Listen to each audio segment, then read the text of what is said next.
Hey everyone, this is Thomas with Bentwood Ring Supplies, and we're back with another video showing you how I make one of our latest rings, Amour. Let's dive right in. The first thing I'm going to do after we get our ring set up on our mandrel stand is to prepare the heart section of this inlay.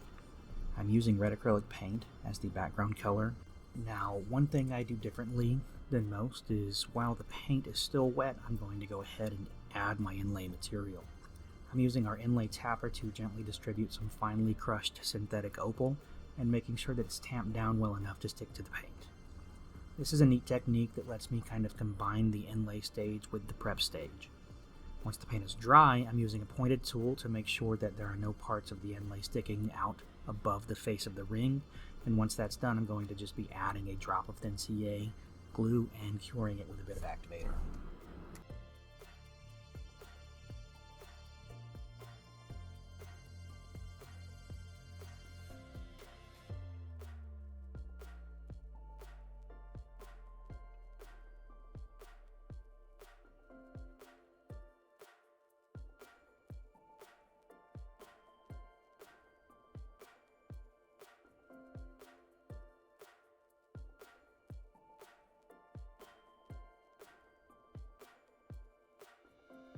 Now onto the channel inlay.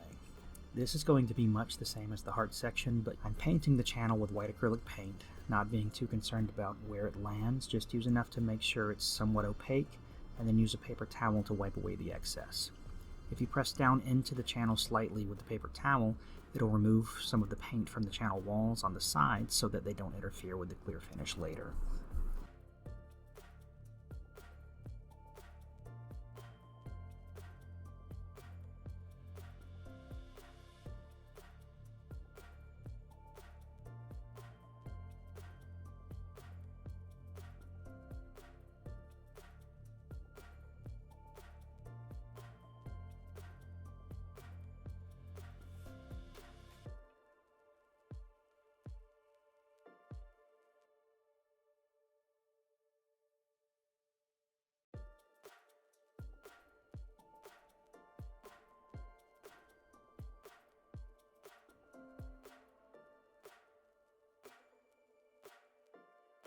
Once the paint is in, I'm pouring my inlay material over it and just letting it stick to the paint. Once I've done that with the entire channel, I'll clean up the excess and let the paint dry. You can speed this along with a heat gun so long as it's not too aggressive. Once the paint is dry, I'm adding some thin CA and then pouring more of our inlay material over the areas I think could use some more, because inlay density is an important part of this process. Now, once again, I'm using a pointed tool, and you can use whatever works best for you to remove any high spots so that they don't interfere with our finish coat. We want all of our material to be completely submerged within our channel and our CA. Once done there, we can move over to our slow speed ring turner and start adding our finish coats.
This part is pretty boring, but if it's not done with care, you could very well end up with a cloudy finish. So we're taking our time and adding thin layers of thin CA to the channel, and I'm removing any excess CA that collects on the bottom of the ring, and then applying a gentle spritz of activator from about 6 inches away. I just want to encourage the CA to cure, and I'll leave it alone until it's done.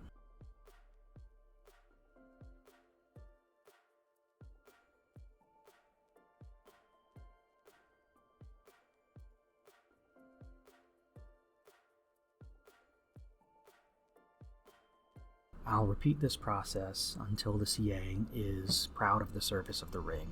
It will be in excess and have to be sanded down afterward.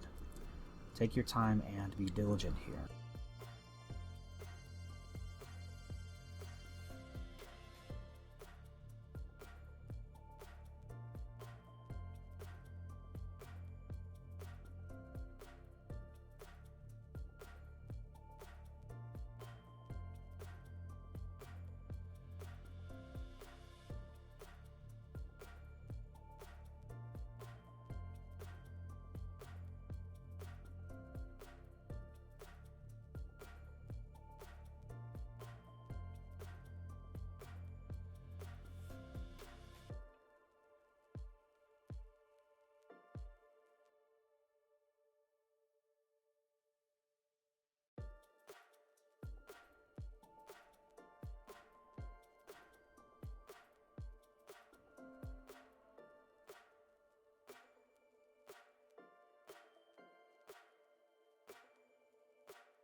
The final step in this process is over on my wood lathe, where I'm going to sand the finish back to flush with the band, and then polish the metal and the CA finish at the same time.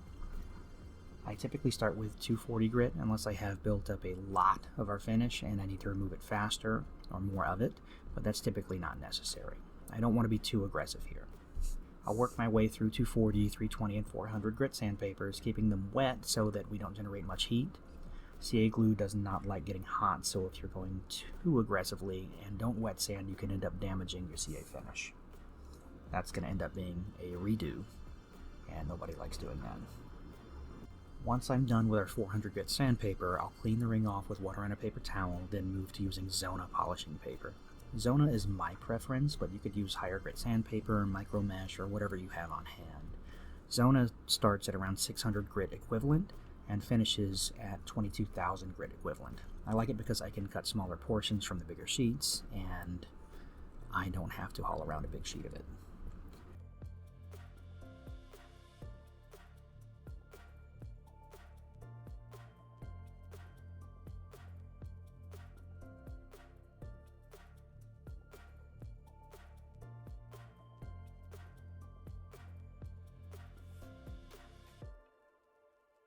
I'll end the polishing stage with some of our diamond polishing paste. I like to use the last 2 or 3 grits just to bring out any additional shine that we can coax out of it and homogenize the polish across the metal and CA finish. Once we are done with the diamond paste, this ring just needs to be thoroughly cleaned, inspected for flaws, and then shipped to its new home. This particular design is for our February 2026 subscription box. We send out a curated box every month with a new ring design, materials, supplies, and other items for you to follow along and make it with us. Finally, thanks so much for your support. If you want to join us in making this ring or others, check us out at bentwoodringsupplies.com. Please take a moment to subscribe to our channel if you'd like to see more ring making content, and as always, I'll see you in the next one.